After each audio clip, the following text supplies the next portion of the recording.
hacer para que se pueda compartir pantalla, eso no hay problema. Ya. Bien, ya está. Listo. Muchas gracias. Luigi, aparece un cartel que dice la reunión se está transmitiendo en directo. Entendido y salir de la reunión. Le pongo entendido, pero vuelve a aparecer. Entendido, entendido. Vuelve a aparecer. Si no sale. Ya, adelante, Yanina. Gracias. Muy buenas tardes. ¿Cómo están? Un gusto volver a saludarlos y tener como cada fin de mes invitadas de grande trayectoria que están sumando, estamos haciendo historia ante un tema sumamente a veces desconocido, ¿no? A veces te preguntan, a veces decimos, ¿qué haces ya? Psicogerontología o gerontología o toda esa gama. ¿Qué es eso, no? Algunos desconocen, pero poco a poco, paso a paso, estamos dando a conocer cómo es, qué es y para qué es, ¿no? Y qué gran importancia tiene esto en el ser humano. Pues bien, en esta ocasión tenemos a nuestra gran invitada como Sandra Jesús Saldaña Pinedo. Ella es psicóloga de profesión, máster en gerontología de la Universidad Cayetano Heredia. Asimismo, brindó servicios de psicología gerontogeriatra, como vemos, en el ámbito gerontológico. También servicios de psicología en la Sociedad de Beneficencia de Lima. Asimismo, desde el año 2019 trabaja en los centros de atención para personas adultas mayores en San Francisco de Asís, en la ciudad de Iquitos. Esta noche complace con su presencia nuestra distinguida Sandra Sus Saldana Pinedo. Bienvenida. Sandra, su Muchas tema. gracias. Muchas gracias, Janina. Luigi, muchas gracias. Y mi tema es un tema, bueno, antes que nada, buenas noches, ya acá en Iquitos, ya estamos ya atardeciendo, se podría decir ya que estamos en la noche, y quería saludar a todos ustedes por la invitación y la oportunidad que me dan para poder manifestar un tema muy importante, como es la autopercepción de la vejez en las personas adultas mayores, ¿no? En realidad es un tema bien importante, en la cual nos exige, es prácticamente como un reto, ¿no? Porque hablar de autopercepción es un tema bastante amplio y no hay una única autopercepción o un único autoconcepto que tienen las personas de la vejez, sino que tuviéramos que considerar que como vemos a la vejez, una etapa de la vida en la cual se hace frente a diversas circunstancias personales, familiares, laborales y culturales, estas mismas van a afectar la percepción de los hombres y las mujeres que van envejeciendo. Es decir, no se puede tener una sola autoconcepción de la vejez, ya que esta va a depender únicamente o básicamente de las vivencias y los aspectos socioculturales de cada individuo, ¿no? Entonces, en esto también tiene mucho que ver la autopercepción o el autoconcepto está básicamente en función de la salud de la persona. Una persona que está con enfermedad física de considerable afectación o una enfermedad mental, obviamente no va a tener un concepto o un autoconcepto positivo del envejecimiento, sino un concepto muy negativo, desesperanzador, sobre lo que significa en realidad la vejez, ¿no? Y en este caso, ahora, hay algunos estudios que abordan el tema de la vejez y el envejecimiento y hacen énfasis en el tema de la heterogeneidad. Si sabemos que el envejecimiento tiene que ver con la edad, con el género, con la clase social, con la etnia, con la raza, con el lugar de residencia, entre otros, estas funciones nos van a dar una pauta para ser conscientes de que la forma de mirar y entender la vejez, tanto para las personas que envejecen como para nosotros, que estamos alrededor de ellos, va a depender básicamente de estas condiciones. Pero fundamentalmente hay otro factor muy importante que es la parte económica, que es la parte de la salud y del contexto en el que se encuentra la población que va envejeciendo. Es por eso que yo hago énfasis en destacar que no hay una autopercepción definida o un autoconcepto definido sobre cómo ve el adulto su propio envejecimiento. En este sentido, tiene mucho que ver también con el aspecto social, cultural, el entorno. Y en esto tiene que ver con las ideas, con la forma como ve la gente a las personas que van envejeciendo, ¿no? Las generaciones de atrás van viendo muchas veces al envejecimiento como una forma de deterioro, de inutilidad, de decadencia. Porque ya sabemos muy bien que el ser humano no es único, es un ser social. Y muchas veces los autoconceptos y las percepciones que tenemos de nosotros mismos tiene que ver mucho con la parte social, ¿no? Es la sociedad que empuja a veces a las personas a tener un concepto según el pensamiento de la sociedad o según la idea, ¿no? O según cómo ellos van percibiendo. Entonces, ellos se van a percibir en función a lo que perciben muchas veces las generaciones que vienen detrás de ellos, ¿no? Aunque también se puede destacar o se puede considerar que también tenemos personas que perciben el envejecimiento como una forma de desarrollo, como una persona como una etapa de crecimiento, de desarrollo personal, de autosuficiencia, de estar solo, de desarrollar muchas cosas. Ese tipo de personas que tienen un autoconcepto positivo de la vejez son aquellos que tienen mucho que ver con una salud cognitiva, una salud física y un concepto más moderno de la vida, y también tiene que ver mucho la parte socioeconómica, ¿no? Este tema sobre la autopercepción de la vejez es un reto también para nosotros, ¿no? Para nosotros los gerontólogos o los psicogerontólogos o las personas que estamos en el tema del envejecimiento, es un reto. ¿Por qué? Porque básicamente el autoconcepto que va a tener cada persona que envejece va a depender mucho del trabajo que nosotros vamos a hacer como personas o como profesionales de la salud psicogerontológica, ¿no? Porque tenemos que dar una visión positiva a la sociedad sobre lo que significa ya el envejecimiento desde ya, ¿no?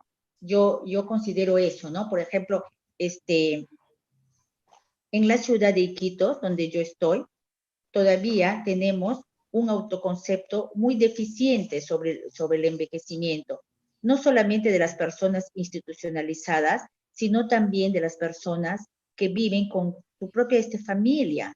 ¿Por qué? Porque muchos de ellos están ahora confinados, limitados, ya no es igual el envejecimiento. Antes de la pandemia, muchos de ellos tenían mayor situación de autosuficiencia. Hoy en día parece que con el tema de la pandemia eso ha bajado. O sea, ellos, lo que se puede observar es que hay adultos que piensan muchas veces que el envejecimiento para ellos es algo totalmente negativo, más si que están padeciendo de algún tipo de enfermedad física o mental. No podríamos decir tanto de un problema mental, porque si ya tiene un problema de trastorno o un problema de demencia, no se va a dar cuenta de lo que está pasando con ellos, ¿no? Más son aquellas personas que están conscientes, pero que padecen algún tipo de enfermedad física que los va a limitar, que no les va a permitir ser personas autosuficientes, sino muy por el contrario, personas que van dependiendo de otros, que van dependiendo de su entorno, ¿no? Entonces, ellos, básicamente lo que yo quiero decir es que el autoconcepto del envejecimiento tiene que ver con su entorno socio familiar, pero también con su salud integral. Y en la salud integral está de por medio antes la salud física. Si ellos no están bien físicamente, el autoconcepto sobre la vejez es completamente negativo, o sea, sin esperanza, sin futuro, más si son enfermedades que tienen que ver con situaciones degenerativas, ¿no? Si bien es cierto, hay algunas enfermedades que se dan en la vejez y que son muchas veces tienen un tratamiento que les permite establecerse, muchas veces ellos tienen una actitud positiva, más real, que aún con el tratamiento pueden hacer cosas. Allí hay un autoconcepto más saludable, ¿no? Pero lo que más he podido captar en lo que he ido buscando, analizando, estudiando o viendo la realidad, es que el autoconcepto está ligado completamente a cómo se siente el adulto en su estado físico. Pero también hay otros factores que definitivamente van a influir, que es la parte económica, la parte familiar, el aspecto de la independencia, de la autosuficiencia. Eso es lo que les va a permitir a ellos tener el verdadero concepto, o sea, ¿qué piensan ellos de su envejecer? ¿Qué piensan ellos de su envejecimiento? Algunos te pueden dar conceptos que tienen quizás un mayor sentido de salud, ¿no? De salud mental, ¿no? O sea, tienen una mejor forma de pensar, son más positivos, tienen más esperanza. Ese es un grupo que no tiene quizás mayor problema con su salud física. Pero aquellos que ya dependen, por ejemplo, están en silla de ruedas, no se valen por sí mismos, no son independientes en la parte física, pero sí en la parte mental, pueden darse cuenta que así como están, no pueden tener un concepto positivo del envejecer, no tienen un buen envejecer. Entonces, por lo tanto, el autoconcepto de envejecimiento también tiene que ver qué es lo que pensamos con la edad, qué es lo que pensamos a raíz de la edad cronológica, ¿no? El problema no es la edad, el problema es qué cosas hacemos con ella y cómo lo que percibimos el envejecimiento como personas adultas, ¿no? En conversaciones que se tienen con los pacientes o con los adultos que viven en la institución, básicamente no hay un concepto muy gratificante para ellos, porque básicamente ellos tienen la idea de que ya están inútiles, ya no sirven, están a un lado, tienen su familia, pero los han puesto ahí. Entonces, tienen una situación, una idea o un concepto de sí mismo que no los ayuda mucho para ir desarrollando su propia vida, su propio envejecimiento. Es lo que hablo desde el punto de vista de mi experiencia personal, ¿no? Entonces, como decía, otra cosa importante también, la autopercepción de lo que significa envejecer o la autopercepción que tienen los adultos sobre el envejecimiento tiene mucho que ver con los aspectos cognitivos y afectivos. Esto también es una parte muy importante, son muchos factores que fluyen y que suman para poder darse cuenta qué es lo que la persona envejeciente piensa sobre su propio envejecimiento, ¿no? Y esos aspectos cognitivos y afectivos influyen en el comportamiento y la actitud que se tiene ante la vida, ¿no? Entonces, como yo les digo, debemos de trabajar mucho, falta muchísimo quizás para ayudar o para tener que cambiar el propio autoconcepto negativo que tiene el adulto sobre el envejecimiento, sobre su envejecimiento, básicamente sobre su propio envejecimiento, ¿no? Para ello, yo pienso que es muy importante el trabajo con las otras generaciones. Cómo los ven, cómo los miran, cómo los pueden valorar, por qué piensan que el envejecimiento es una etapa de total decaimiento, de inutilidad, de no hacer nada, de poco desarrollo. Y yo creo que en ese sentido, el trabajo que nosotros tenemos que hacer es un trabajo de hormiga, de investigación, para poder hacer que las otras generaciones que están preparadas, que las otras generaciones que vienen en camino, nosotros básicamente, que vamos a envejecer, tengamos ya un concepto positivo de nuestro envejecimiento, pero que nos miren también como personas positivas, como personas de poder seguir dando, como personas de apoyo, como personas que podemos dar, yo creo que muchas cosas, porque vamos a tener un sinnúmero de experiencias, un cúmulo de experiencias sobre la vida, sobre el envejecimiento.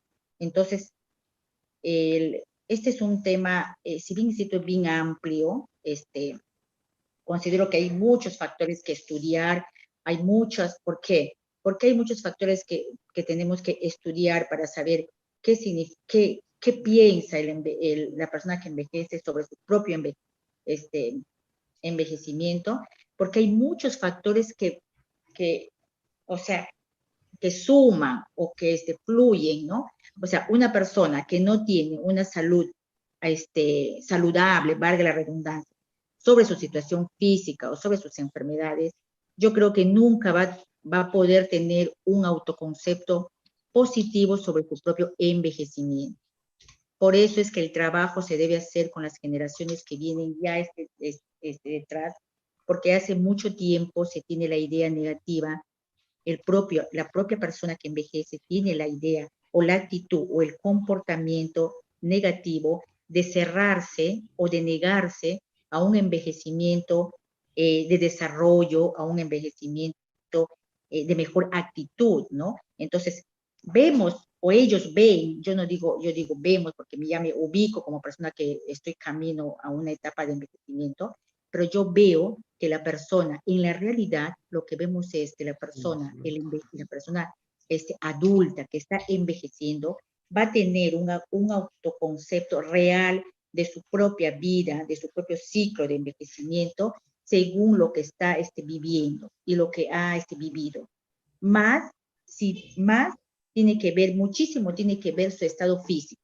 Si el estado físico no está bien y si el estado mental si tiene un estado de salud no saludable, con trastornos de personalidad o con depresión o con ansiedad, es un hecho de que su autoconcepto sobre su propio envejecer no es un concepto positivo, ¿no? Sin embargo, la persona con demencia no se va a dar cuenta cómo envejece, definitivamente que no.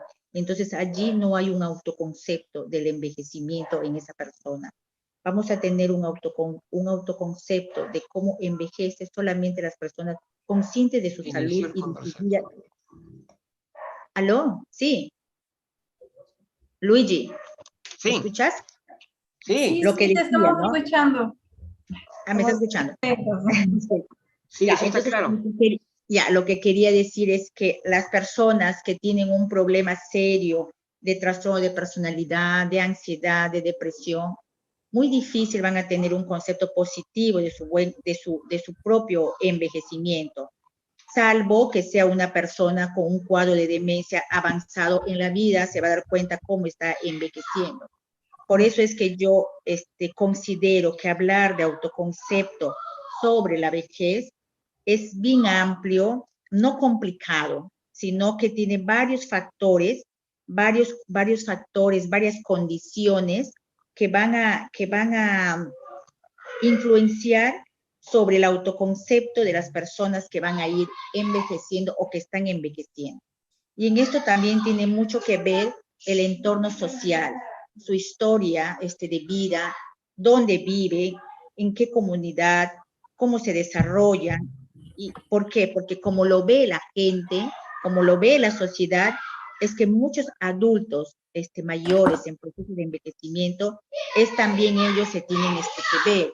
Si la propia sociedad o su propio entorno socio familiar los ve como personas que envejecen, inútiles, como muchos piensan, ya no hacen nada, ya no sirven, entonces es una realidad que ellos no tienen un autoconcepto.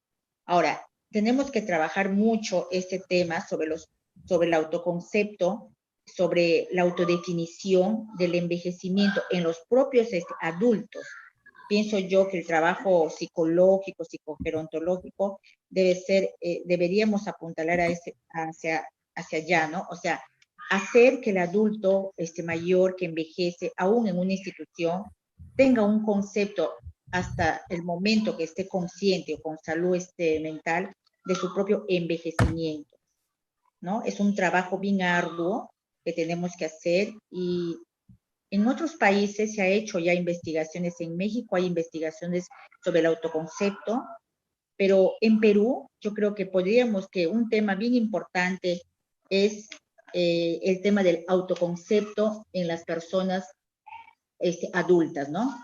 No sé, Norma, alguna pregunta o qué podría aportar a lo que yo estoy, a mi propio concepto. Muy interesante lo que tú dices, porque esta construcción de la subjetividad, ¿no es cierto?, que es el autoconcepto, la subjetividad, el reconocimiento de las potencias y de las debilidades, cosa que a cualquier edad tenemos, ¿no es cierto?, aspectos positivos, potentes, creativos, y también otros que son más débiles o por lo que no tenemos las mismas capacidades. Me parece muy importante, hay trabajos muy buenos que se llama Anticipación de la Vejez, que lo trabaja la doctora Zareski, de Argentina, que es la directora del área de Ciencias del Envejecimiento de la Universidad Maimónides, ha estado acá con nosotros en la central.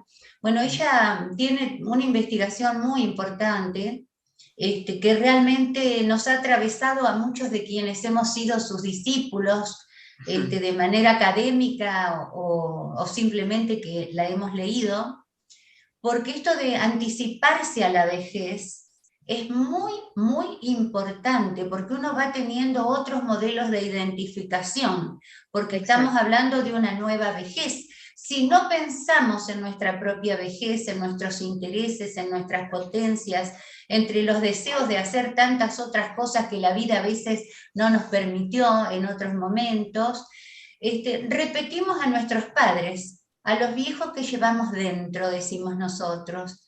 Así que es muy importante lo que acabas de decir y lo que debemos potenciar todos los gerontólogos, ¿no? Es decir, cuánto más hay por aprender y desarrollar, y la vida nos está dando una chance porque estamos viviendo más. Eso es, exactamente, Norma, lo que tú decías es muy importante y muy cierto, ¿no? Nosotros que estamos camino a un envejecimiento, es que debemos ir preparándonos para que nuestras potencialidades más adelante sean efectivas, para poder seguir desarrollándonos, aportando, y eso va a hacer que nosotros sintamos un envejecimiento o un autoconcepto muy positivo, muy real, y el mundo que ya viene detrás de nosotros, junto con nosotros, nos tiene que ver también como personas que vamos envejeciendo con calidad y con actitudes y con comportamientos de seguir, ¿no? Yo pienso que en ese aspecto, lo que tú dices, debemos de ir superando al viejo que estamos trayendo siempre, cargando, ¿no? Ese concepto negativo de que los viejos son así, los adultos mayores son así. Van a tener que en algún momento tener que desaparecer o salir, ¿no? Ya no lo vamos a tener que cargar siempre con esa idea, ¿no? Entonces, pienso yo que hay un trabajo bastante significativo que todavía tenemos que hacer para poder revalorar a las personas adultas que están envejeciendo. Tú has dicho algo muy importante, que es trabajar el tema del envejecimiento desde etapas más tempranas, porque vamos a envejecer de acuerdo a cómo hemos vivido. Entonces, responsabilizar también y hacer saber a los niños, a los adolescentes, a los jóvenes, que están construyendo su envejecimiento y que tienen que pensar qué modelo de persona quisieran ser. Y tener identificaciones, así como en la adolescencia mirábamos a nuestros profesores, a los padres de nuestros amigos, quién nos parecía más arreglado, más lindo, más entretenido, más locuaz.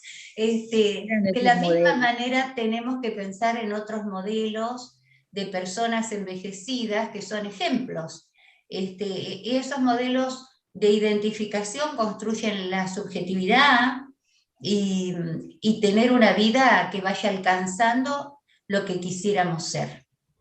Claro, o sea, el trabajo, yo pienso, el trabajo psicogerontológico debe ir ya desde las familias, pero desde los niños, y Exacto. continuar en las escuelas. Debe haber un curso o tener que empezar ya a trabajar desde allí, desde la niñez, el autoconcepto, ¿no? Del envejecimiento para llegar a un autoconcepto, pues, positivo, dinámico, o sea, muy positivo sobre lo que es en realidad el envejecimiento y no tener que ver al abuelo o a los abuelos o al vecino Sí, como alguien que ya toda la no. sociedad me parece que debe trabajar sobre la inclusión de los mayores.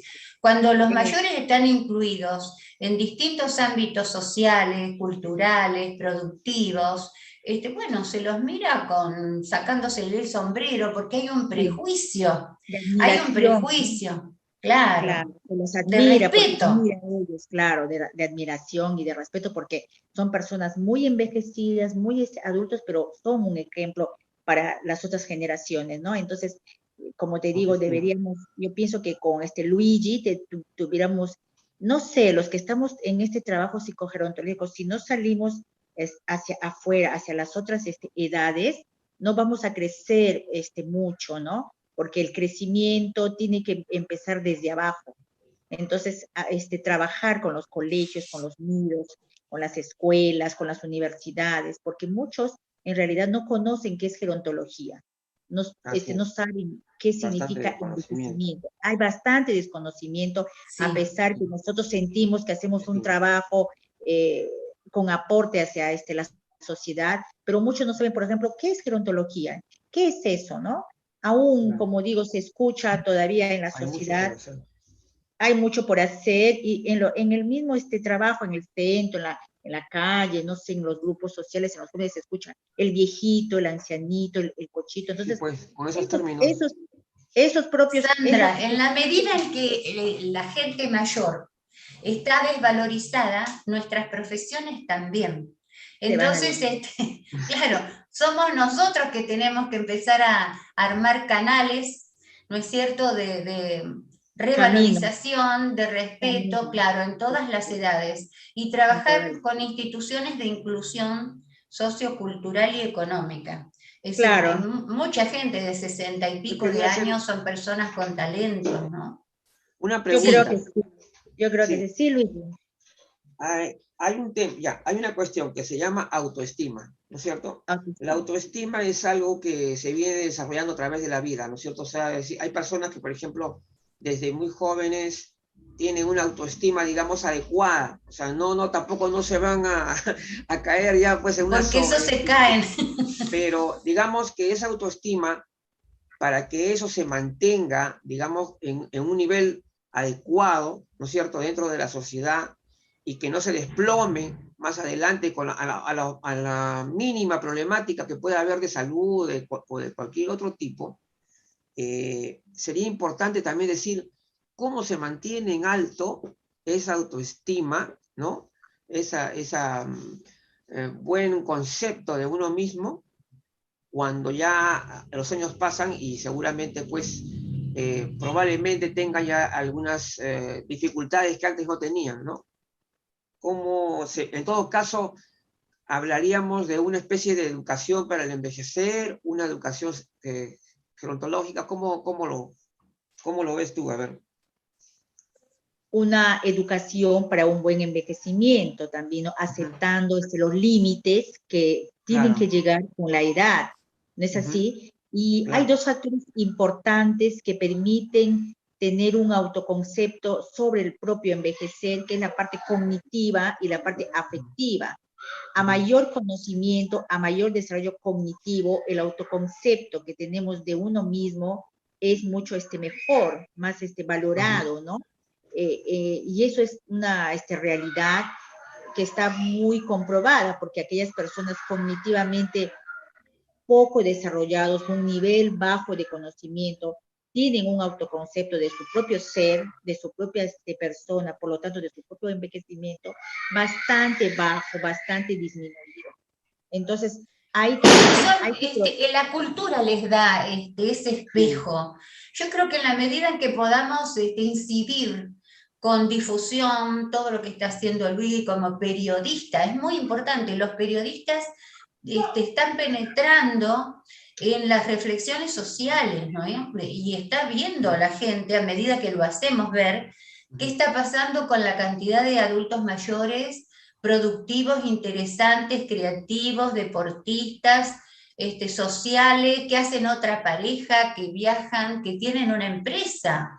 Entonces, mostrar todo eso, si bien no tenemos que, tampoco como dijo Luis recién en la cosa de los niveles extraordinarios, sino que poder mostrar un espectro de personas muy amplias dentro de lo normal, pero empezar a cambiar ese prejuicio, que todos sabemos que es un prejuicio. Esa idea tan negativa. Claro, claro. Tendríamos que hacer un trabajo de promoción a aquellos adultos mayores, de promoción a aquellos adultos mayores que resaltan, que son autosuficientes, que se desarrollan más, que aportan a la sociedad. Tener que promoverlo, ¿no? Porque, por ejemplo, según la sociedad, según la parte sociocultural, lo que se promueve más son los logros de la gente joven, entre comillas, ¿no? Pero un adulto o del señor de 101 años que corrió 3 kilómetros, que uno dice, bueno, es un ser excepcional. No hablemos tampoco de esos seres excepcionales porque trabajan como operación negativa. Es decir, ¿verdad? Claro. Yo les quería contar que ayer nosotros nos reunimos cada 15 días en una mesa de políticas públicas. Y somos muchas organizaciones.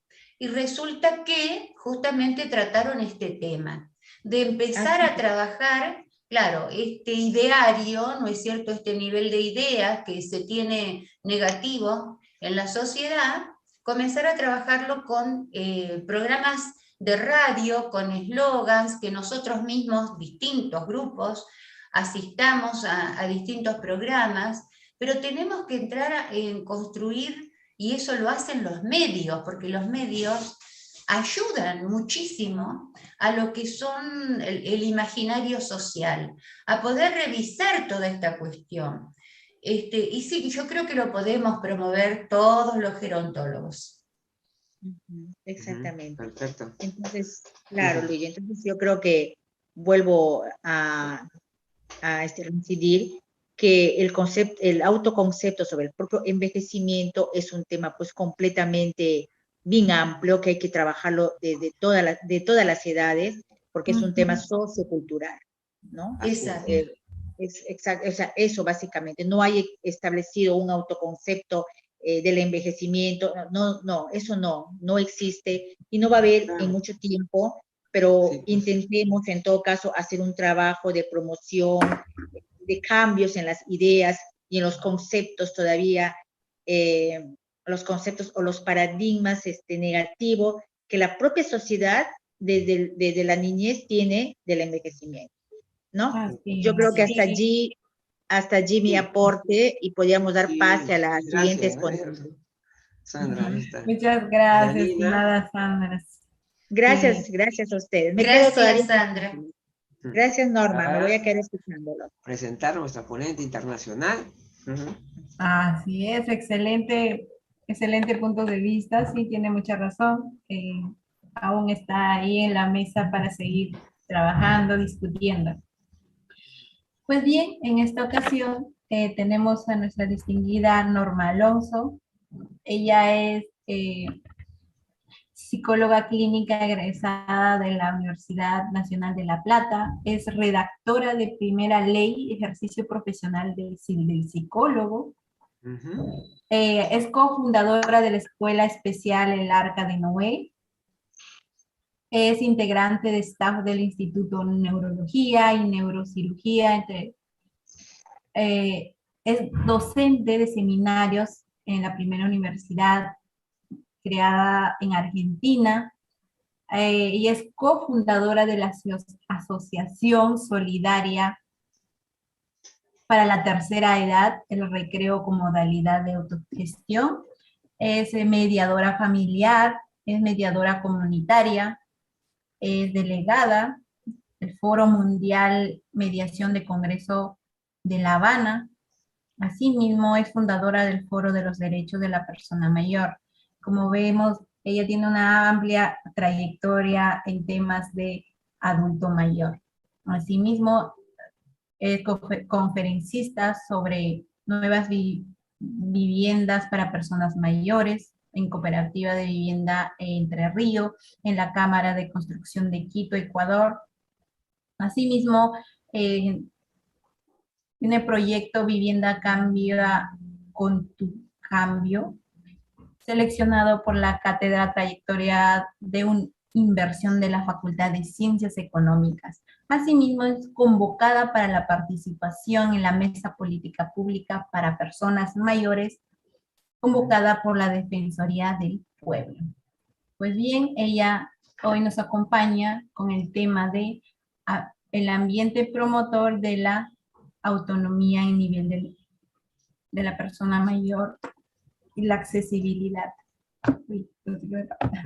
Pues bien, hoy bueno, yo damos la bienvenida a nuestra quiero agradecerte, Janina. Soy una más, no soy distinguida, soy muy laboriosa nomás. Pero además quiero decirles algo. Janina ha hablado en presente. Yo todas esas cosas no las hago en un presente, las he hecho. Hace muchos años que salió la ley del ejercicio profesional del psicólogo, hace muchísimos años que fui fundadora de esa escuela, hace muchísimos años que fui docente de la primera facultad para adultos mayores de la Argentina, hace muchos años. Pero mencioné cuáles han sido, bueno, las actividades que yo más quiero, quizá.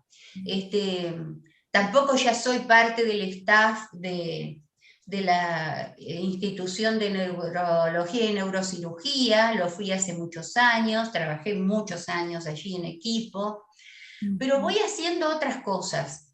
¿Por qué? Porque en la vida uno tiene tramos, va teniendo tramos de intereses. La misma profesión me fue llevando a distintos espacios.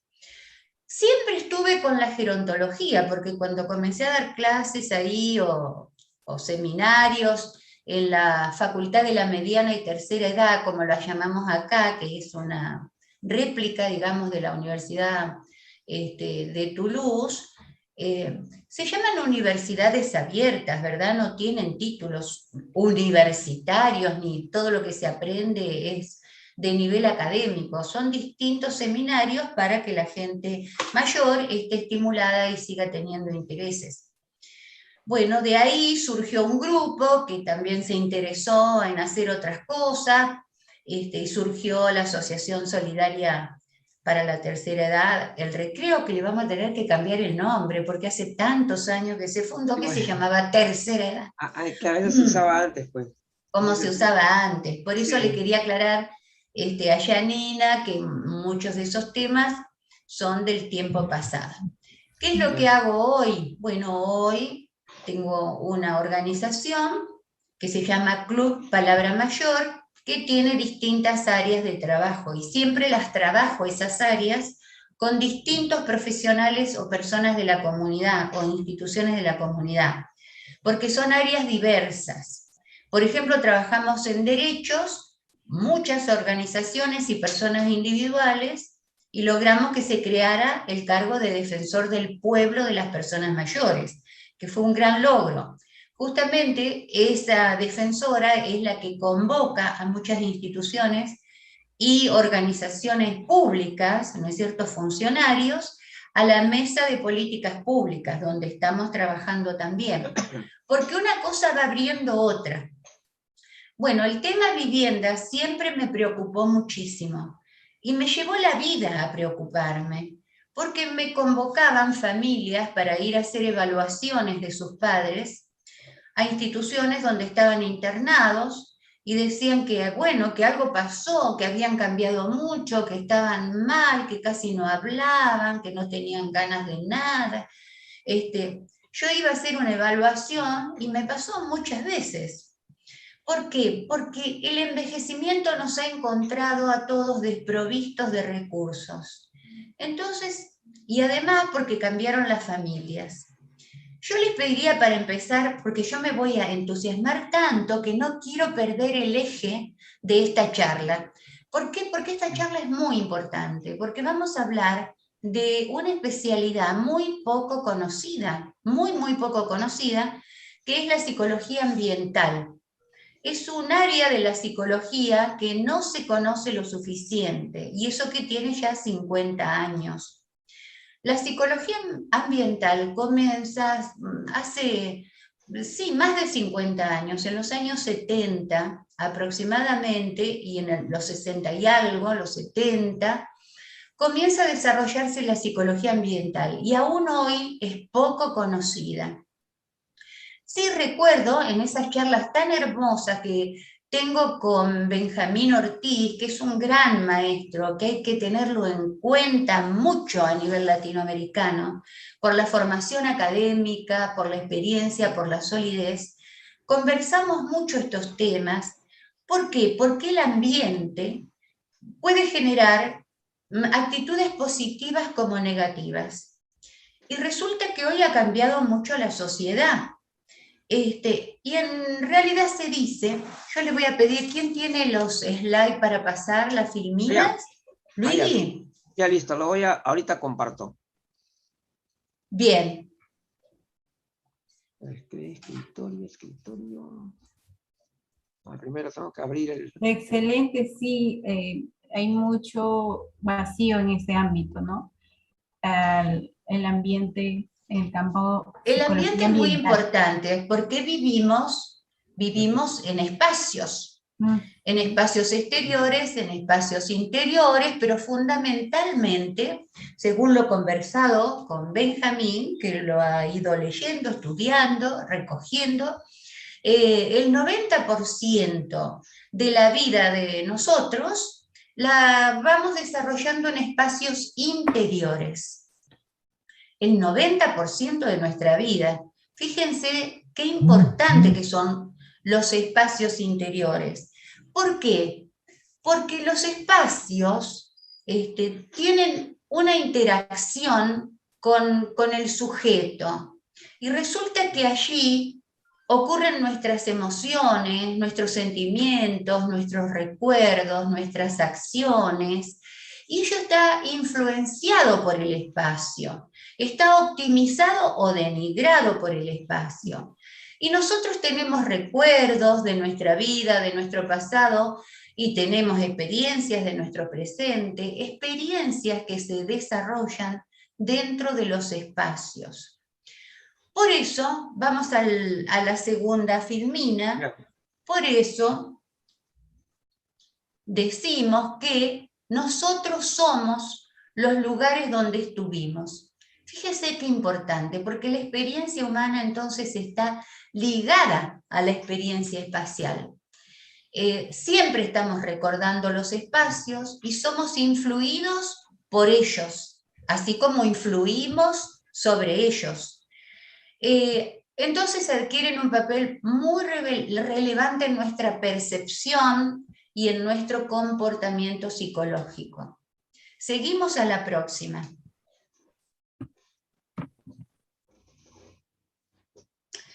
Esto es importante porque son conceptos nuevos, lo de la psicología del espacio. En realidad a mí me creó muchísimos interrogantes, realmente Benjamín, con el tema de la psicología ambiental. Y como me interesa tanto el tema de las viviendas, y como he visto de qué manera las personas se empobrecen por los lugares donde están viviendo cuando son mayores, esto me convoca porque es una gran tarea gerontológica. La psicología del espacio es entonces el resultado de la interacción entre las personas y los espacios que la habitan. Por eso que cómo influye la iluminación, los colores, la configuración, las escalas, las proporciones, la acústica de ese lugar, en nuestras emociones y cómo esto generan a su vez distintas reacciones. Es decir, que por eso se habla de una gran interacción del individuo a través de sus sentidos con estos espacios. Vemos la otra, Filmina. Fíjense ustedes cómo el espacio puede tener un tremendo impacto en la forma que actuamos o sentimos. Cualquiera de ustedes puede hacer el ejercicio mental de recordarse en algún ambiente que llegan y uno dice, ¡ay, qué lindo! Porque es acogedor, porque es seguro, porque está tan iluminado, porque es un lugar que invita a quedarse. Y hay lugares que invitan a huir, porque son lúgubres, porque son cargados, bizarros, porque no hay armonía en colores, porque falta la luz, porque a lo mejor el color de alguna pared es estridente, de mal gusto para nosotros, porque ahí está otra vez el tema de la subjetividad de la que hablaba recién nuestra compañera. El tema de la subjetividad es muy importante, que debe ser siempre tenido en cuenta en la psicología espacial. Seguimos, porque acá lo vemos, ¿no? Las necesidades de los ocupantes de esos lugares.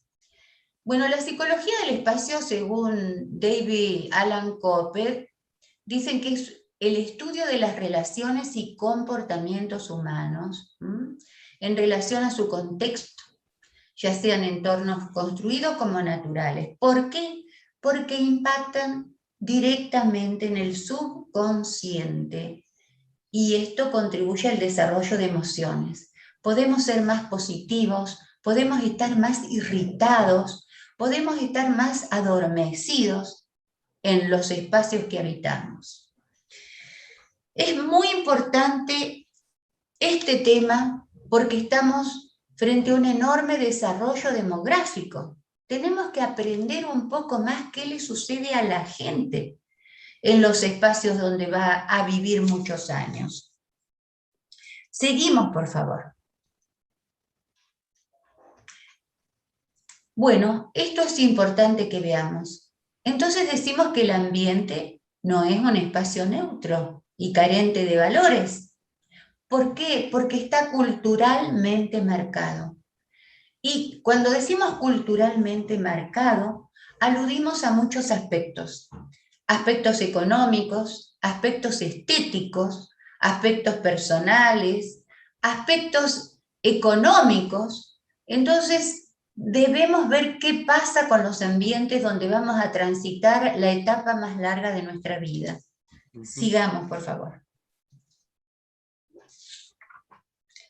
Bueno, fíjense que cuando se dio la revolución industrial, se empezaron a convocar a personas de aldeas, de áreas periféricas, del campo, porque se necesitaban obreros, mucha mano de obra, para atender todo lo que era la producción industrial. Entonces comenzaron a aparecer cajas, como dicen, estos paralelepípedos amontonados de gente, que son los enormes edificios de las ciudades. Enormes edificios con ventanas, porque eran edificios que debían contener la vida de muchos obreros, porque las ciudades no estaban preparadas para ser habitadas masivamente. Y un gran poeta, Baldomero Fernández Moreno, cuando vio cómo se iban transformando las ciudades, esos enormes edificios en altura con ventanitas y ventanitas, hizo una poesía que se llamó 70 ventanas y ninguna flor. Dice, 70 ventanas hay en esta casa, 70 ventanas y ninguna flor. A sus habitantes, Señor, ¿qué les pasa? ¿Odian el perfume? ¿Odian el color? Y en realidad no, fueron metidos allí por la cultura, por demandas de la cultura. El uso del espacio y la comprensión psicológica del mismo vino después de la Revolución Industrial. Pasemos, por favor, a la otra. Bueno, entonces, ¿qué acontece hoy? Aquello que nos referíamos recién era la revolución industrial. Hoy estamos en presencia de la revolución demográfica. Y el crecimiento acelerado de esta población, de personas mayores, que muchas de ellas van a ser longevas, está produciendo entonces una demanda en la atención a la calidad de vida de estas personas mayores. ¿Y qué está ocurriendo? Los mayores han ido a parar a lo que hay. Entonces acá también hay diferencias económicas.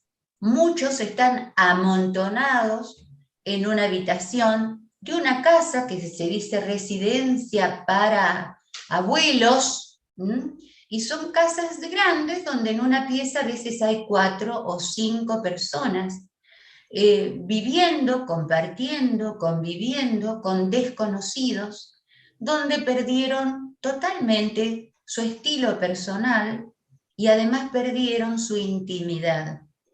Eso en un extremo, eso en un extremo. En el otro extremo hay enormes espacios finamente decorados, con sillones de estilo, con ambientes luminosos, con enormes parques, con gente que se ocupa de la lavandería, de la jardinería, de la cocina, pero donde con suerte las personas tienen su propia habitación. Solamente su habitación. Luego tienen turnos para circular por esos espacios, por lo tanto está arreglado el tiempo y el espacio. ¿Por qué? Porque hay reglamentos institucionales. Entonces a determinada hora es el turno del desayuno, el turno del almuerzo, para ir a los comedores. Son hermosos lugares para la foto, pero en realidad las personas no son dueños de hacerle los pastelitos que le hacían a sus nietos, de que una hermana que todos los años venía 2 veces al año a quedarse una semana con su hermana y se quedaba a dormir desde luego, y salían a pasear o salían a hacer compras o charlaban sobre sus historias personales, etcétera, ya no pueden quedarse a dormir allí. Van a visitarlos. Las visitas muy pocas veces se dan en lugares privados, están en grandes salas, en grandes salones. Las personas, como viven en estos lugares tan palaciegos, con tanta extensión y parquización, están a las afueras de la ciudad. Así que muy pocas veces pueden ir a los lugares comerciales a comprarse algo que quieren. Tienen que ir a veces en algunos colectivitos, en algunas van, cuando los llevan de paseo a las zonas comerciales. Les quiero decir que en ambos casos hay una privación de la subjetividad, de los estilos de libertad.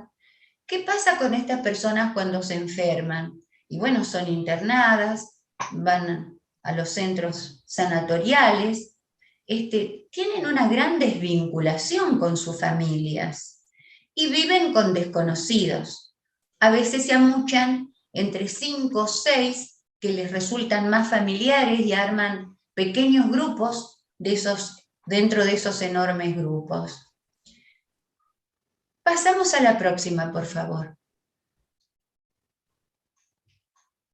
Bueno, entonces ya hemos dicho esto de las distintas formas de estar amontonados y que los gerontólogos hoy estamos abriendo muy el ojo y con muchísimo cuidado ante estos enormes desarrollos inmobiliarios, porque como estamos frente a enormes demandas, y bueno, aparecen los inversores.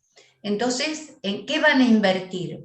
En las personas que tienen mayor flujo de dinero, que pueden pagar esos lugares que son sumamente caros.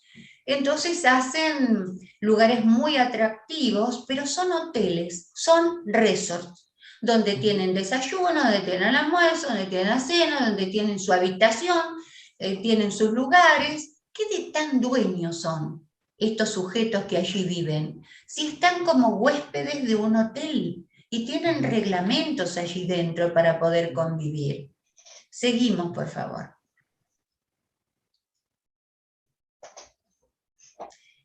Entonces, esta revolución demográfica, que va mucho más rápida que las planificaciones pensadas en interdisciplina. ¿Y por qué acá hay que hablar de la interdisciplina?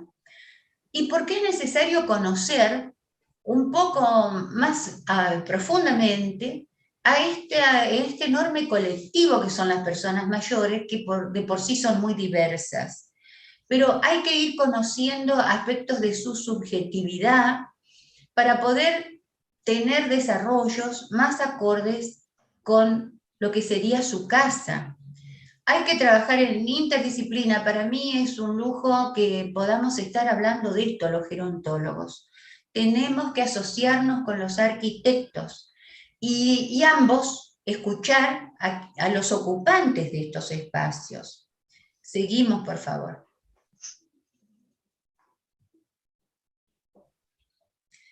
Bueno, decimos que aparecen modelos siniestros que afectan los derechos y libertades individuales, desde el hacinamiento en residencias muy precarias, cosa que lo hemos visto muchas veces y lo trabajamos mucho también desde el foro, porque se han allanado lugares donde era un hacinamiento de personas mayores, que estaban presas ahí adentro, con malos olores, con mala alimentación, porque no hay mucho para ofrecer, o muy buenos lugares, o estos lugarcillos que a veces son ocultos, ni siquiera están registrados en salud pública. Entonces caemos, decimos, desde el hacinamiento en lugares muy precarios hasta el otro extremo que son los resorts, donde son huéspedes, ¿no es cierto?, que se deben acomodar a reglamentos institucionales. Pero seguimos. Nosotros trabajamos para que las personas no tengan que pasar por este esfuerzo y este duelo de adaptarse a nuevas viviendas. El ambiente saben que potencia o empobrece. Y fíjense que hace muchos años justamente hemos trabajado por lo que ocurría en las terapias intensivas. En las terapias intensivas, los pacientes, que generalmente están muy medicados justamente por la dolencia que los lleva a ese lugar, caían en estados confusionales, en estados depresivos, con crisis de ansiedad, dormían mucho, temían morir en cualquier momento, porque escuchaban que por ahí, en ese espacio, pasaba esto, que moría algún paciente. Temían no ver más a sus hijos.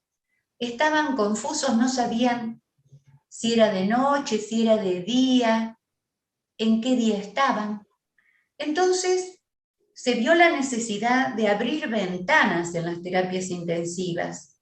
Abrir ventanas o ventiluces de manera que las personas vieran el transcurrir del tiempo, cuando era de día, cuando se anochecía, a poner relojes muy grandes para observar cuánto tiempo había pasado, desde el almuerzo que habían tenido, que se habían dormido a lo mejor muchas horas a la tarde, calendarios muy grandes para saber en qué día estaban.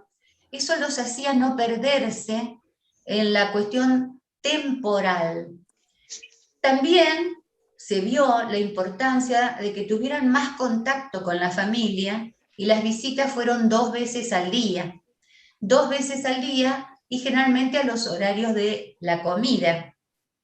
Los ayudaban por ahí a darles de comer. Si el paciente podía hacerlo solo, lo acompañaban. Ustedes saben que la comida tiene una historia afectiva muy importante en la condición humana. Esto de estar acompañados, de compartir una comida, de poder decir si está rica o no, ¡ay, qué lindo lo que te trajeron hoy! Esto de compartir el espacio de la alimentación también era muy bueno para el paciente que a veces se negaba a comer. Entonces vemos cómo el ambiente influye en la condición psicológica de un individuo. Pasamos a la siguiente.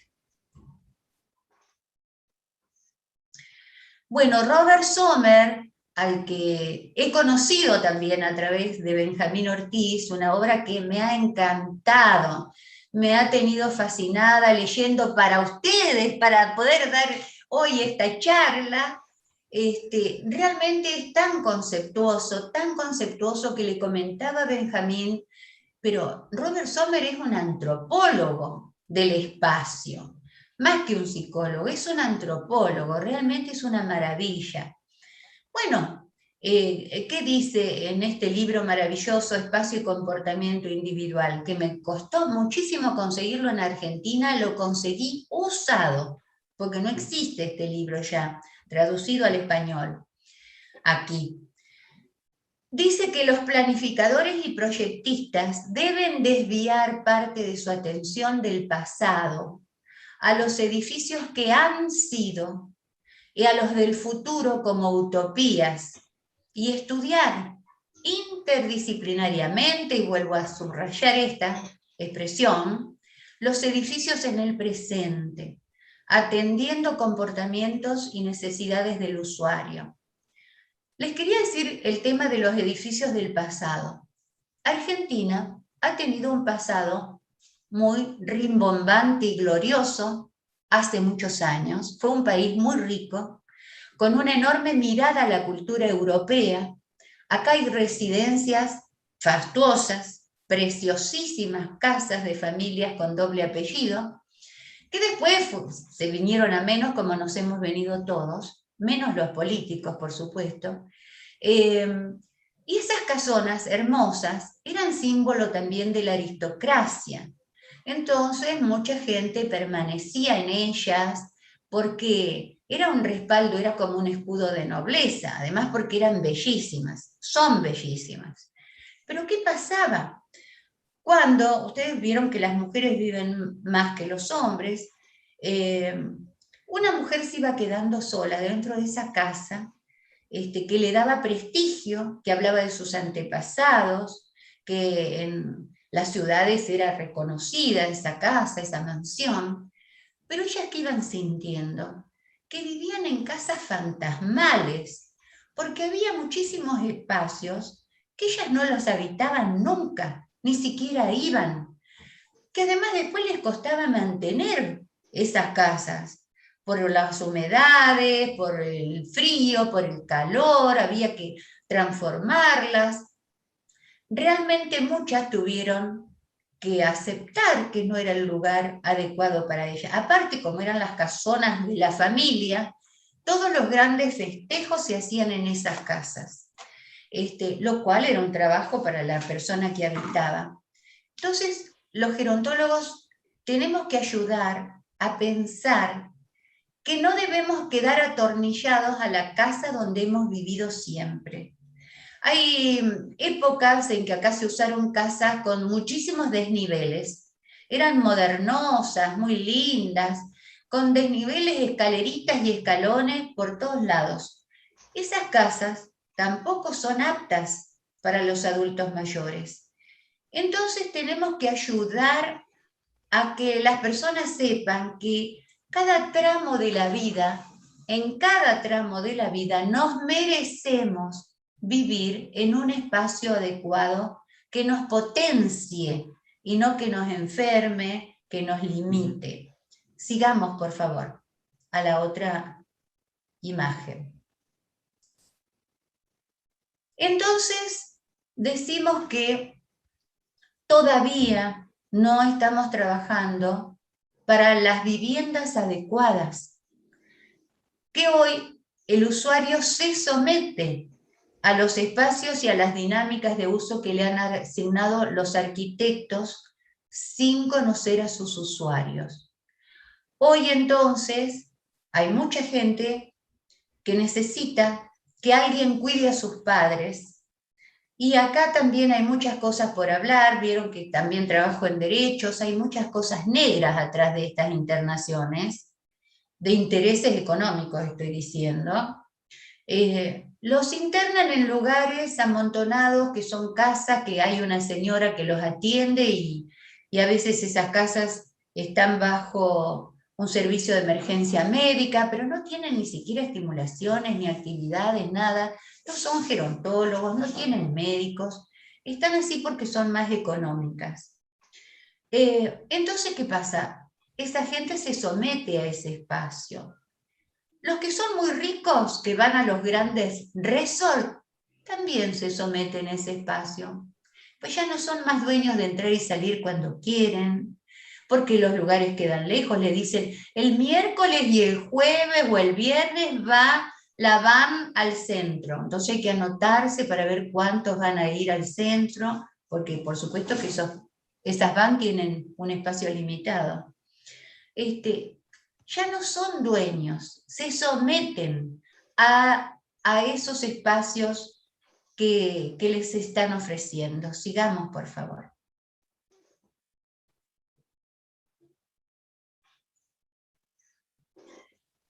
Decimos que las personas a cualquier edad necesitan la proximidad de sus afectos.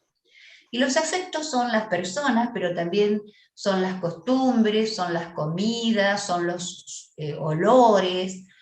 Quieren ser sujetos activos para decidir qué es lo que quieren tener una visita, quieren escuchar su música, quieren hablar en privado con sus amigos, quieren estar rodeados de sus muebles, de su historia, quieren ofrecerle una comidita a sus nietos. Eso quieren.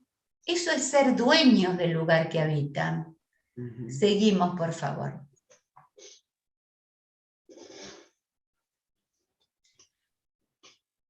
Decimos que las personas, todas a cualquier edad, debemos sentir que el espacio que habitamos es nuestro hogar. Todos necesitamos, a todas las edades, nuestro hogar. Por eso nosotros estamos difundiendo un estilo de vivienda que la llamamos vivienda que cambia con tus cambios. Porque es una vivienda personal, puede ser en un edificio, pero va a ser un departamento personal, donde nosotros lo hemos diseñado también para hacerlo en grupos de casitas, en las periferias, en las aldeas, para todos los bolsillos, decimos, y para todas las culturas. ¿Por qué lo de las culturas? Sí, porque también el sentido estético, el gusto, la forma de vivir, es diferente entre unas personas y otras, y hay que escuchar eso, para que siempre sigan siendo dueños de su casa y de su vida. Bueno, estas viviendas conservan las condiciones de la psicología ambiental, en torno a este concepto de intimidad que tanto hablamos, porque ese concepto de intimidad es lo que la constituye en su hogar. Ustedes saben que estas viviendas que hemos diseñado tienen incluso contemplada la posibilidad del despliegue de una terapia intensiva. Es decir, que en el caso de que lo necesiten, y esto lo diseñamos antes de la pandemia, y ahora sabemos que esto de los virus van a seguir mucho tiempo más, porque es lo que hemos escuchado, ¿cuánto más importante sería que las personas estén internadas en una terapia intensiva dentro de su propia casa? Porque saben que hoy en el mundo se están multiplicando los grupos profesionales que se llaman de internación domiciliaria. Son equipos que van a las casas, con kinesiólogos, con médicos clínicos, con enfermeros, según lo que necesite en la internación domiciliaria. ¿Por qué? Porque el adulto mayor es un organismo muy propenso para pescarse contaminaciones intrahospitalarias. Por eso es importante este tipo de vivienda que estamos tratando de promover y que va a estar diseñada con los gustos, con los intereses, con el estilo de vida que tenga esa persona.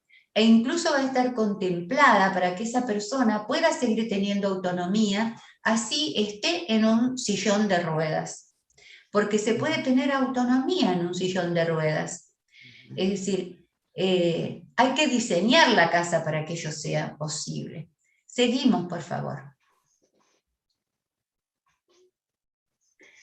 Bueno, hoy estamos hablando del hogar que necesitan las personas mayores, y la psicología ambiental es quien nos ayuda a poder dar respuesta a esta enorme demanda que tiene la revolución demográfica. Nos tenemos que ocupar los gerontólogos de que no les sigan haciendo cualquier cosa, porque es ahí donde las personas se van para atrás, se empequeñecen, están contentas un tiempo en los grandes resorts, pero después se dan cuenta que son huéspedes. Entonces, tenemos que estudiar más estos temas y comprometernos. Las fuentes, acá ven, Psicología del Espacio de Harold Christel, muy interesante, cómo impactan los interiores en nuestro comportamiento. Navarro Carrascal, Psicología Ambiental, Visión Crítica de una disciplina desconocida. Robert Sommer, de Espacio y Comportamiento Individual. Y yo quiero agradecer muy especialmente a otro maestro que ha sido fuente para que yo profundizara en estos temas, que es el arquitecto Benjamín Ortiz. A todos les digo, si pasamos a la próxima, ahí está. Mi saludito de muchas gracias, y estoy dispuesta a que conversemos. Claro que sí. Qué interesante. Ese tema definitivamente es un tema muy poco Gracias, abordado, Benjamina, ya lo ve. muy poco abordado, definitivamente, ¿no? Entre tantos eventos gerontológicos que uno ve, ¿no? Que escucha, de lo que uno se entera, son pocos los que se refieren a una temática como esta. Y yo creo que eso también hay que darle un poco más de importancia, se puede decir. Y eso de lo que tú estás haciendo tú como promotora gerontológica, porque voy a decir siempre, un gerontólogo ante todo es un promotor, ¿no? Es la condición básica de un gerontólogo, ser un promotor, ser una persona que mueve, que conversa, que está gestionando, que está proponiendo, ¿no? Que está exponiendo, y eso es lo que estás haciendo tú. Como una Gracias, gran realmente, pero me lo gerontóloga. ha dado la clínica, es decir, me lo han dado las propias personas mayores. Claro. Cuando uno ve lo que va ocurriendo y que se repite y se repite, uno dice, pero Claro. caramba, debemos hacer algo para cambiar esto. Ajá. Claro, porque esto es este tema del ambiente, por ejemplo, en el cual se desarrollan las personas en el proceso de envejecimiento, es un tema que a la gran mayoría de personas simplemente no se les ocurrió, no lo pensaron, no lo pensaron. Entonces, ahora lo importante aquí que está sustentando su importancia. Eso es lo que estamos viendo acá. Ahora, me parece, Norma, que este tema es algo que recién se está desarrollando, ¿no es cierto? O es algo que tal vez en una etapa anterior estuvo un poquito larvado, que recién se estaba, pero que ahora, ¿no? En este tiempo de cambios, ahora sí lo estamos viendo ya, se puede decir que este tema ya comenzó a tener más fuerza. ¿Es así o no? Sí, lo que pasa es que nuestros países en Latinoamérica son muy desparejos a nivel económico. Claro. Entonces, debe haber más controles de estos lugares que se llaman hogares, que ni siquiera son geriátricos, ¿verdad? Ajá. Son pensiones. Son Sí, pensiones para personas mayores. Bueno, los estados deben tratar de poner condiciones. ¿Y qué pasa? Que a los estados también le tenemos que llevar nosotros las condiciones. Los gerontólogos debemos trabajar en políticas públicas.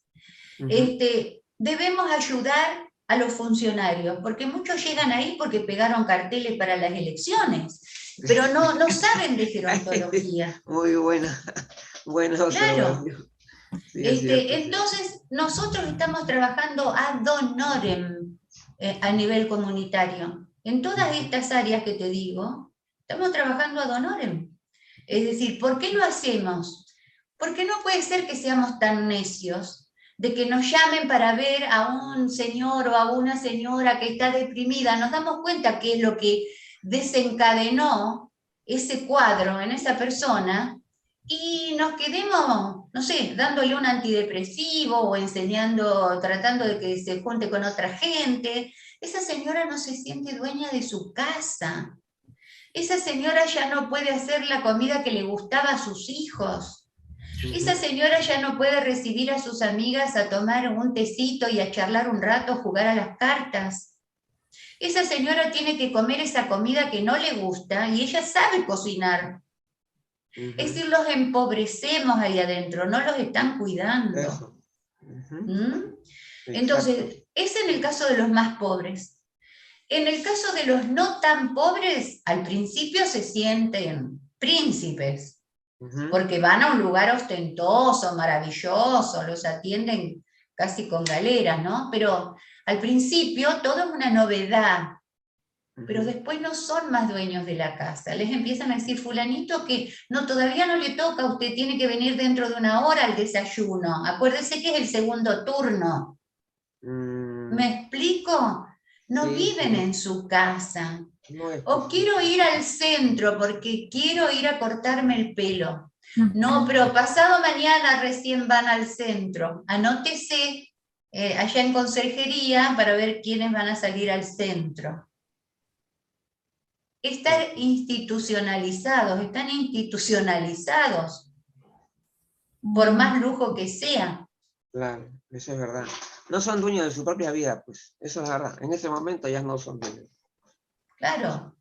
Exactamente. Tenemos que promover otros espacios que realmente sean promotores de salud, promotores de bienestar, promotores de actividad y promotores de socialización con la gente que a ellos se les antoja, no con el que le tocó en suerte ahí al lado. Ajá, eso es. Promover y promover sin cesar. Necesariamente tenemos que seguir haciendo. Sí, excelente. Lo que dice nuestra estimada Norma tiene mucha validez, ¿no? Sí. Si eso pasa por allá, por aquí es peor, pues, ¿no? Esas casas hogares donde lamentablemente no lo dejan desarrollar, ¿no? No dejan vivir con plenitud esa etapa, como debería ser. Y qué bueno que nos hayas presentado estos temas, este tema en específico, porque no es muy conocido, ¿no? Es aún sesgado y aún desconocido para este ámbito, en especial para los profesionales que ven estos temas, por ejemplo, de la arquitectura que usted mencionó, y de que va de la mano con la carrera, ¿no? Con la gerontología, con la psicogerontología, cómo todo esto va acoplándose, va sumando a que tengan un desarrollo exitoso, tanto para la sociedad como para las personas. Janina, ocurre de que hay desarrollos muy importantes, ¿no? Acá en las ciudades que circula más dinero, están apareciendo especie de cohousing, pero que en realidad no es que se elige al grupo de amigos para vivir en una residencia, en realidad cada uno va a su tiempo allí, ¿no? Muy lujosos, son muy lujosos, tienen profesionales, tienen psicólogos, pero los contratan después para que vengan a entretener a la gente o a estimularlos en la memoria o para que hagan gimnasia. Contratan a los profesionales y los profesionales tienen que trabajar, así que van a esos lugares a trabajar. Yo lo que digo es que tenemos que empezar a trabajar antes que hagan estos enormes complejos, escuchando a los gerontólogos, porque somos las voces de los viejos. No le gusta a Luis que yo diga viejos, pero en Argentina lo decimos. Somos las voces de las personas mayores. Entonces, una vez que están esos complejos, hacen publicidad. Cuando alguien tiene un padecer o necesita ayuda, en fin, los hijos los convencen para ir a estos lugares, y van. Al principio es como cuando uno se va de viaje y le tocó un lindo hotel. Uno lo disfruta al principio, hasta que después se van viendo despojados de su subjetividad. Tenemos que ver todo esto. Ahí Juan, de repente quiere decir algo. Pues en el mensaje. A ver, pregunta si es que hay alguien que... Aquí creo que Juan quiere decir algo. A ver. Hola, Juan. Juan, sos el mejor alumno, nos ha dicho Luigi, ¿eh? El número 1. Bueno, esta vez creo... Tu micrófono. Está cerrado tu micrófono, Juan. Sí, tu micrófono. Ya, ahora sí, ahora sí. Ya, ahora sí. No, sí. Te cuento que hace muchos años, antes de estudiar yo psicología, aplicaba la psicología industrial. Incluso estudié psicología industrial, ¿no? Donde veíamos todo el ambiente laboral, ¿no? La luz, el ambiente, la ergometría, la ventilación, el frío, calor, la adaptación a estas condiciones, ¿no? El espacio, movimiento. Incluso hice un curso de seguridad y salud en el trabajo. ¿Sí? Todo este ambiente, todo esto, lo que el comportamiento, digamos, humano dentro de un ambiente laboral, es lo que estamos viendo ahora, ¿no? Lo que estamos viendo, lo que ha explicado Norma, la psicología ambiental, ¿no? Y lo que nos ha explicado también Benjamín ya en una oportunidad de todas estas cosas, cómo se van combinando y haciendo pues un ambiente agradable de salud, de bienestar, para que la gente pueda adaptarse y vivir bien, no solamente en su casa, sino en el entorno, ¿no? Llámese pues el parque, las calles, ¿no? Los edificios y las habitaciones, todo es un complejo de cosas que nos pueden y que nos permiten pues un modo de vida con bienestar y salud, ¿no? Esto es lo que quería hacerles un comentario. Juan, a ti que te gustó la psicología industrial, los ambientes promueven mejor producción, mayor producción, que la gente esté más alerta, que haya menos accidentes. Bueno, de la misma manera, un adulto mayor tiene que tener un ambiente que lo ayude a estar conectado, a estar menos disperso, que no sea tan lúgubre, que los aplane, sino que los estimule, y les estimula la autoestima también en un ambiente adecuado, más productivo. Sí, lógicamente, ¿no? Los colores, ¿no? Tú sabes que en psicología estudiamos los colores, ¿no? Y el ambiente cómo debe de ser, tanto si es un ambiente hospitalario, un ambiente industrial, un ambiente, pues, hogareño, ¿no? Entonces, influye mucho, pues, ¿no? Porque ese es otro tema, ¿no? Los colores en el ambiente que nos da paz, tranquilidad, ¿no? Como también hay colores muy activos, pues, ¿no? Como el rojo, por ejemplo, ¿no? Que nos, dependiendo, pues, del tipo de labor que vas a desempeñar, también existe, pues, una combinación, ¿no? De colores, ¿no? Claro. Sí. Cómo esto va influyendo siempre. No, sí, todas estas cosas influyen, no solamente es cuestión, pues, de ver la vejez saludable como ejercicios, alimentación. El ambiente es muy importante, ¿no? Claro, eso combina también con la parte, digamos, social, ¿no? Sí. Lo más importante es que se siga sintiendo dueño de su espacio, que la persona mayor un día tiene ganas de coser y pueda coser sin que nadie lo jorobe. Si un día tiene ganas de pintar, pueda pintar, porque es su espacio. Si uno está en espacios absolutamente reglados, institucionalmente, uno ya no es dueño de hacer lo que quiere. Así es. Así es. Claro. Sí, tiene mucha razón. De acuerdo. Perdón, ¿puedo tomar la palabra? Raquel, adelante. Buenas tardes, Norma, Luis, Juan, Janina y todos los presentes. Realmente me pareció muy interesante tu ponencia, Norma, porque desde mi punto de vista yo no había escuchado nunca de la psicología del ambiente, pero realmente es algo que sí vivimos, ¿no? Que a todos nos pasa. Como tú bien dices, un ambiente te potencia o te disminuye, ¿no? Y eso es muy importante. Importante también porque la gerontología tiene que ser interdisciplinaria. En ese sentido, nosotros tenemos que ser los promotores. De repente hay muchos arquitectos de hoy en día que, como todos sabemos, se potencia mucho la juventud y otras cosas, y no prevén el tema del envejecimiento, de cuán importante es también sensibilizar a los demás profesionales para trabajar conjuntamente, para crear ambientes saludables, accesibles. Entonces, realmente a mí me ha encantado, realmente me ha abierto la óptica, ¿no? Desde ese aspecto, porque qué bueno. Realmente yo no lo había notado mucho, pero tienes muchísima razón, me ha gustado. Gracias. Bueno, gracias. Sí, gracias a Raquel, nuestra subdirectora de área de intervención de la central. Gracias, Raquel. Gracias, Luigi. Hola. Hola. Sandra. Adelante, Sandra. Sí, en realidad el tema de Norma, muy interesante, muy motivador y muy innovador también, ¿no? Porque si bien es cierto, como decía Juan, en algún momento se ha tratado este tema, pero no tan concretamente y con un avance muy considerable sobre lo que debería ser el uso o la creación de los espacios.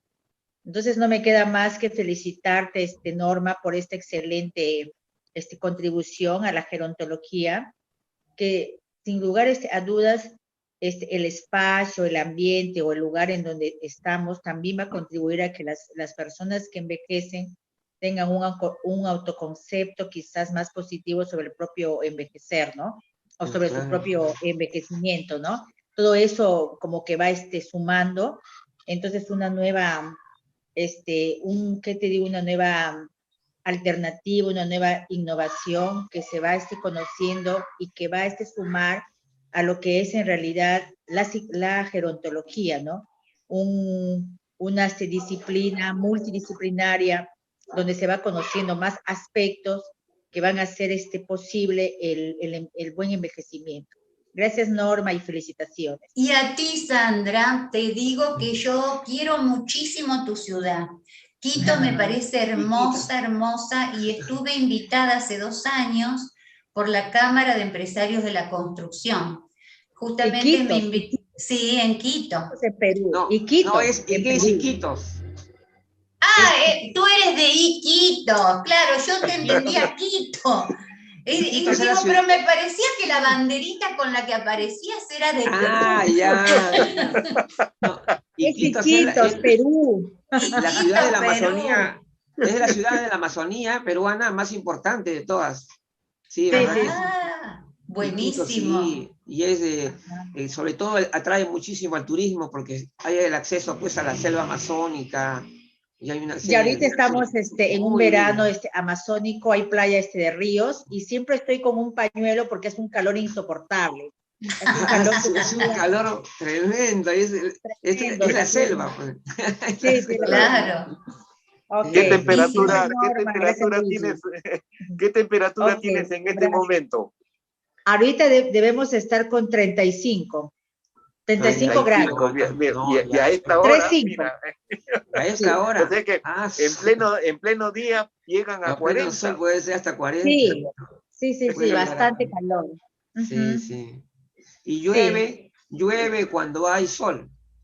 Uno siempre dice, sí, pero una ya ciudad, ¿no? Sí. En una ciudad eso no se da. Si hay sol, no llueve. Pero en Iquitos sí llueve, sí llueve. Hay sol y viene la lluvia. Hay sol y hay lluvia al mismo tiempo. Claro, pero ya en noviembre y en diciembre entramos a las épocas de lluvia, que ya se considera el verano, el invierno amazónico. Ahorita estamos en verano amazónico, que ya estamos acabando. Claro. Buenísimo. Saludos, Norma, muchas gracias. Y a ti también, muchas gracias. Muy linda tu exposición y muy importante el tema de la autopercepción. Porque cuando no hay una buena autopercepción del propio cuerpo, de las fuerzas, las personas caen siniestramente en la vejez porque se accidentan o porque se meten en situaciones de riesgo, porque no tienen adecuada autopercepción. Exacto, exacto. Sí, muy bueno tu tema, muy bueno. Sí, sí, sí. Y hay mucha gente que hasta se avergüenza de su cuerpo. Ajá. Que no tienen esa capacidad para poder aceptar que ya tienen una edad mayor, ¿no? Y su cuerpo es así y tienen que aceptarlo, ¿no? Ya, Por eso una vez... Pero no la aceptan porque la cultura también, hablando hoy de cómo marca la cultura, nosotros en nuestro país, por lo menos, y creo que no solo en nuestro país, hay una idealización de la belleza, de las cirugías, de las cremas, de las gimnasias. Es decir, hay un modelo casi perfecto de ser mujer. Y más en las mujeres, aunque los hombres les aseguro también, van a los lugares de estética, a las barberías, hay una idealización de la belleza física notable. Y hay una negación de los años también. Sí, sí. Por eso es que se aprovecha la cosmetología, pues, ¿no? En este efecto para poder vender muchos productos que al final no hacen ningún efecto, porque ¿no? El marketing. Decía el esposo de una amiga mía cuando íbamos a comprar alguna cremita por ahí, pero ustedes compran ilusiones.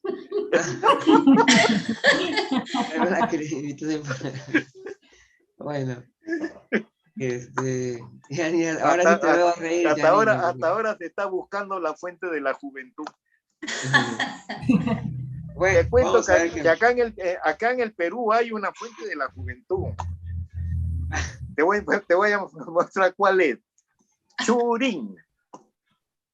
Te explico, Norma. Acá en el Perú, en la parte central, más o menos como a 3.200 metros de altura, existe pues unos baños térmicos, que son productos pues de agua que salen de los cerros con mucha temperatura, llegan hasta 40 grados, ¿no? Entonces están dosificados así, entre lo más, digamos, calientitos que uno puede entrar, son 35 grados, ¿no? Entonces son baños térmicos que tienen pues muchas sales que vienen pues parece pues dentro de los cerros, ¿no? Que son volcánicos, ¿no? Minerales, ¿no?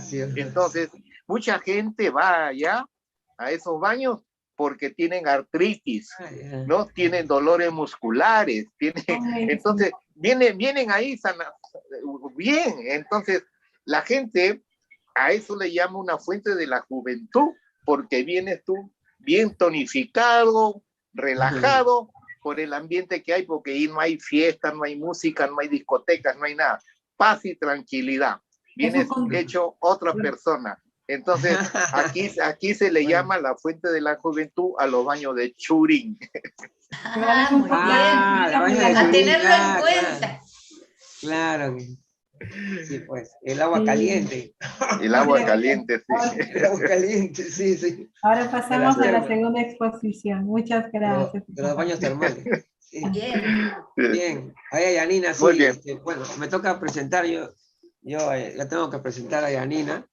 Bueno, Yanina Paucar Asencios, ella es psicóloga también, licenciada en psicología, y además, bueno, ha tenido una importante experiencia, incluso desde su época de estudiante, ¿no? Con el trabajo de campo con las personas mayores, que creo que también eso fomentó muchísimo su tendencia justamente es gerontológica, ¿no? La tendencia a centrarse mucho en el estudio de las personas mayores y el tema de envejecimiento.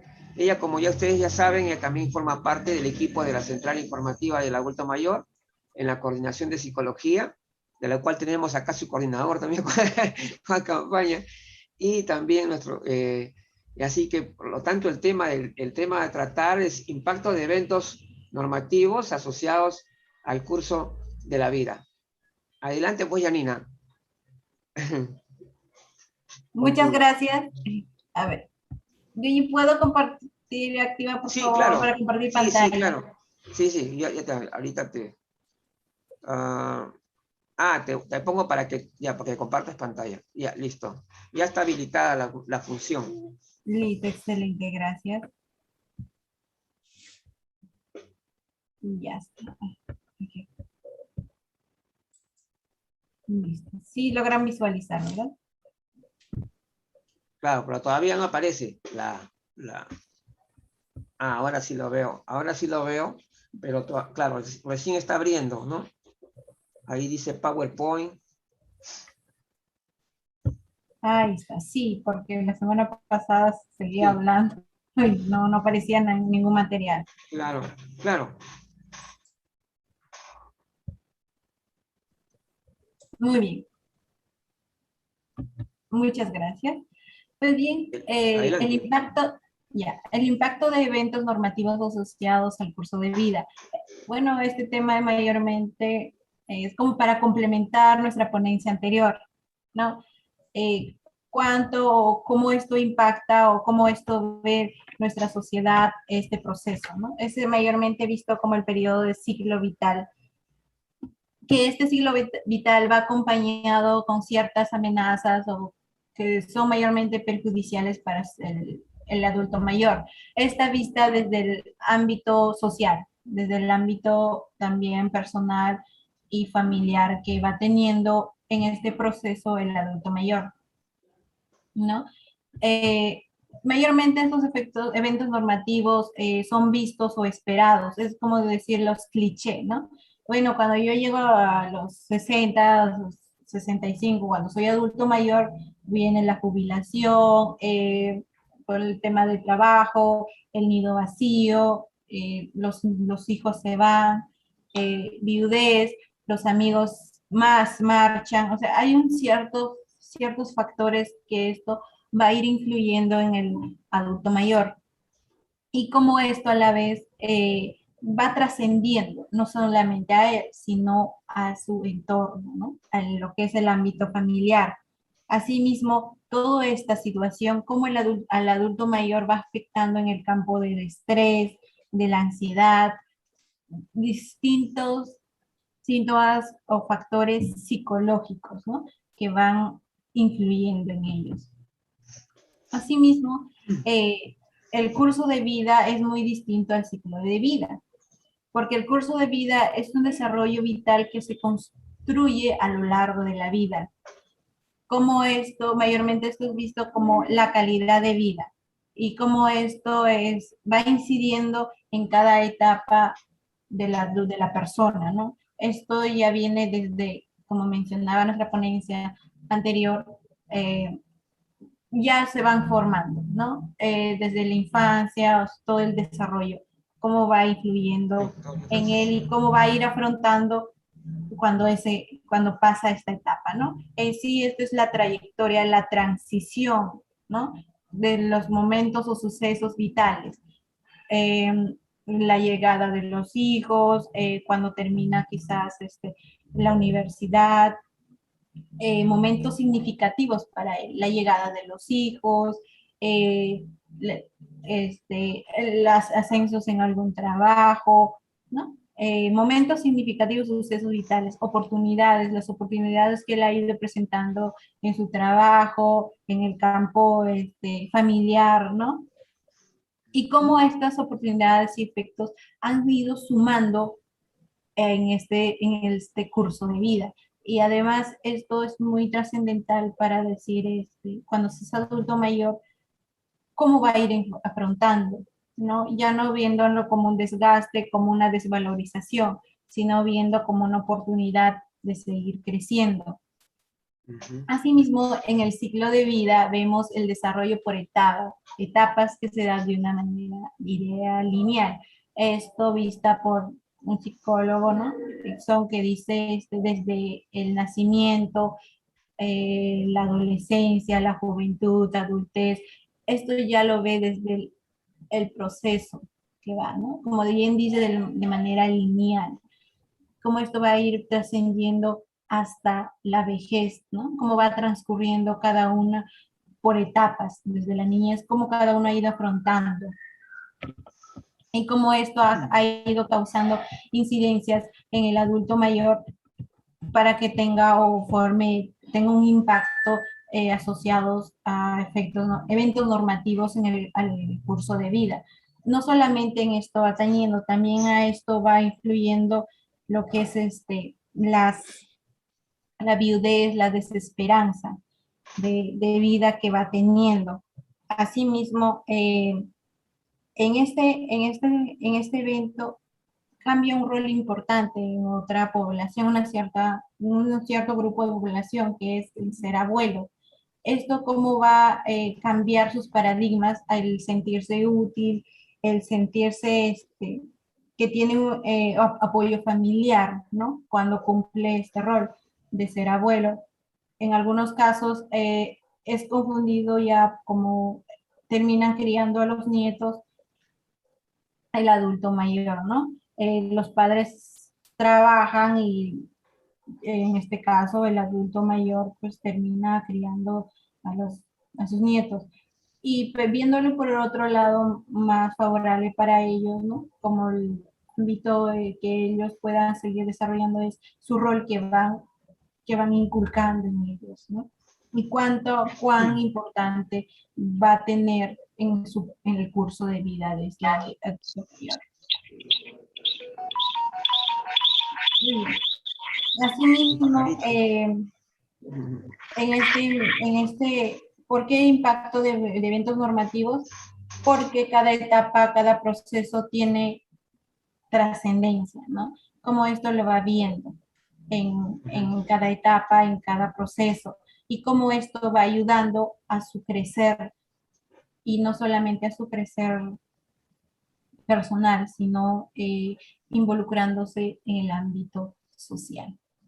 Es un pequeño mensaje corto que quería compartir con ustedes desde el ámbito de asociados al curso de vida. Bien. Muy bien, Janina. Gracias, Janina. Muy bueno. Sí, y sobre todo qué interesante ha sido todo, o sea, el día de hoy, ¿no? De que hayamos escuchado tantos conocimientos, tantas ideas, tantos conceptos. Yo creo que todos nos vamos, al menos los que no somos especialistas, porque yo no, como yo, que no soy psicólogo, ¿no? Como otros que tampoco lo son, lo han disfrutado de una manera especial, porque aprendemos realmente con estas experiencias, ¿no? Como estos conversatorios. Y bueno, todos aprendemos. Te iba a decir, Janina, escúchame, estábamos,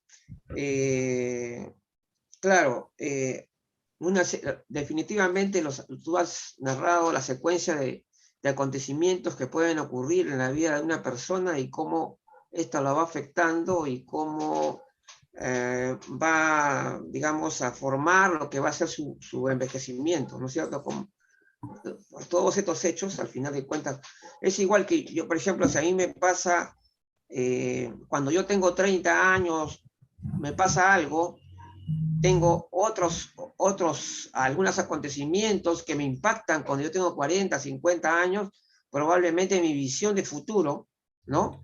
Mi visión que yo tenga de mi envejecimiento probablemente puede ser afectada de manera negativa, ¿no? ¿Por qué? Porque de repente yo siendo joven he tenido una serie de eventos desafortunados, incluso hasta enfermedades, ¿no? Entonces, lo que de alguna manera puede afectar, obviamente, la visión del futuro, y eso es lo que yo puedo observar en todo esto. Sí, mayormente esto es vista como factores de protección, ¿no? Muy bien de esto lo habla nuestra distinguida doctora Zarevsky. Sí. Son un factor de protectores que va influyendo, lo va tomando como factor de protección. Ella es la especialista. Ella es la especialista, ¿no? Ella es la que desarrolló, investigó, y tiene una obra muy importante. Y ahora nos invita a todos a integrarnos a un grupo donde se va a trabajar el tema de factores protectores, que eso también es muy importante. Sí. Ay, qué bueno. Verdad, Yanina, entra al grupo también, va a estar bien interesante. ¿Cómo se A llama? ver si tienen el link, me envías, pues, por favor. No, es un grupo, no es un grupo de Facebook. Es un grupo de entonces Facebook. lo voy a buscar. Sí, yo te voy a dar el nombre para que también entres ahí, porque ese tema de los factores protectores es fabuloso y realmente no hay nadie que lo pueda haber desarrollado mejor que la doctora Zareski, que ella lo que lo planteó, ¿no? Claro. Tiene pruebas, ¿no? Y también lo de la identidad flexible, por ejemplo. Qué importante es eso de la identidad flexible. Es decir, por eso dice que el narcisismo, que es un poco el mal de esta época, puede afectar muchísimo a la gente cuando sean viejos ellos, porque el narcisismo produce quiebres. Sí. Claro. La identidad flexible, porque decía la doctora Zarevsky que si tú centras tu envejecimiento solamente en la fortaleza física, y solamente en la fortaleza física y no en otra cosa, entonces ahí te puede venir una caída porque de repente te debilitas físicamente, te enfermas y te vas a caer en una depresión y en un envejecimiento verdaderamente como caída, porque has apostado todo. O en la belleza, o en la profesión. Claro, hay gente que decía. No puede dejar de ser médico. En cambio, si tú porque le varias... encanta, pero a determinada edad tiene que empezar como a retirarse un poco. Sí. O a buscar otra vuelta a la profesión. Son muchas las cosas, no solamente la fortaleza física. Claro, si apostamos a una sola cosa, y por ejemplo, si soy músico y me voy quedando sordo, 2 Beethoven. Sí, uno tiene que tener varias opciones de vida, para poder lograr esto. Y yo quiero pensar un poquito también en que cuando empezamos con Sandra y que nos ha dicho ver qué tan importante justamente para que tengamos un buen envejecer es tener una buena visión de nuestro propio envejecer, es decir, ajustada, una versión adecuada, ¿no? Sí. Para poder justamente recorrer ese camino de la mejor manera, ¿no? Eso es lo que se puede sintetizar todo lo que dijo también muy importante. Y ahora, con el tema que ha desarrollado Norma, que es un término muy novedoso, que es el ambiente, yo creo que definitivamente es un tema que lo hemos estado dejando de lado, pero que estaba ahí, ¿no? Estaba ahí y de repente simplemente no lo pensamos, ¿no? No nos pusimos a pensar en ello, de qué tanto podía influir el ambiente, ¿no es cierto? Pero ahora estamos abriendo los ojos a que la importancia que sí tiene el ambiente, y los colores, y la arquitectura, y todo eso se está abriendo como un nuevo campo de investigación para la gerontología, ¿no es cierto? Sí. Entonces, y yo creo que ahí es un aporte fabuloso, realmente. Entonces, por eso es que me siento muy contento por eso de haber estado, de que la central haya apoyado este conversatorio que ha tenido cosas tan positivas, para abrirnos los ojos a todos de que tenemos que seguir trabajando todos en equipo, desde nuestros conocimientos, como comunicadores, como psicólogos, como todas las profesiones, tenemos que ir todos en el mismo camino. Todos en el mismo camino. Eso es lo que tenemos que hacer y seguir haciendo con la central informativa también, Yanina. Y tú también sigue adelante. A todos les digo gracias. Yo me tengo que retirar por otra actividad, pero los quiero saludar a todos. Muchas gracias a todos. Muchas gracias a ti. Gracias. Muchas gracias. Antes que te vayas, nuestra estimada... la foto, ¿verdad? Va a tomar una foto. Una fotito, por favor. Prenda su cámara. La foto de rigor. Prenda sus cámaras, por favor. Nuestra estimada Sandra. Raquel. Raquel, ¿qué va a aparecer? Ya estoy. A ver, Sandra, tú también, pues. Sandra, tú ya estoy ya. A ver, un ratito. Ahí. Ya, ahora sí. Muy bien, por favor, sonrisa colgate. 1, 2, 3. Ok. Ya está.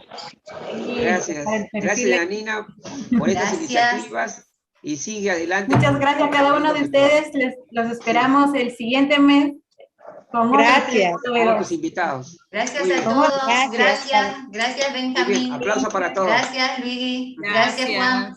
Gracias Janina.